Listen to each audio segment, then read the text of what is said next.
চোখে যারা সমস্যায় ভুগছেন, বিশেষ করে ডায়াবেটিস রোগী এবং উচ্চ রক্তচাপজনিত কারণে যারা ভুগছেন, তাদের চোখে কিন্তু সবসময় রক্তক্ষরণ হওয়ার কিংবা চোখের রক্তনালী ব্লক হয়ে যাওয়ার কিংবা চোখের মধ্যে রেটিনার ডিটাচমেন্ট হয়ে যাওয়ার সম্ভাবনা থাকে। সেই ক্ষেত্রে আপনারা যারা ডায়াবেটিস রোগে ভুগছেন, এই শীতকালে দেখা যাচ্ছে শীতের কারণে আমরা বাইরে হাঁটতে যাওয়া হচ্ছে না কিংবা বাসায় ওরকমভাবে হাঁটাচলা করা হচ্ছে না। সেই ক্ষেত্রে আপনারা অবশ্যই মনে রাখবেন, আপনারা যারা ডায়াবেটিস রোগে ভুগছেন কিংবা উচ্চ রক্তচাপজনিত কারণে ভুগছেন, এই হাঁটাচলা কিন্তু বন্ধ করা যাবে না। বাসার মধ্যে ফ্রি হ্যান্ড এক্সারসাইজ করতে হবে।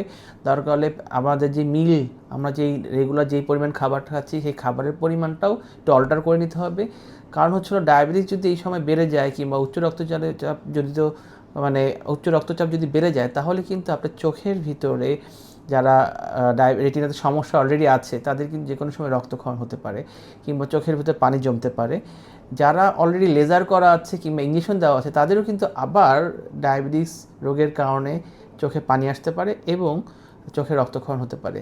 সুতরাং আপনারা যারা ডায়াবেটিস রোগে ভুগছেন কিংবা উচ্চ রক্তচাপজনিত কারণে ভুগছেন, অবশ্যই এই শীতকালেও আপনার বাসার মধ্যে দরকার হলে ফ্রি হ্যান্ড এক্সারসাইজ, রুমের মধ্যে ইয়োগা কিংবা এই ধরনের এমন ফ্রি হ্যান্ড এক্সারসাইজ করবেন যেন আমাদের শরীরের যেন আমরা কাজ করতে পারি, শরীরের মধ্যে আমাদের মুভমেন্টটা যেন বজায় থাকে।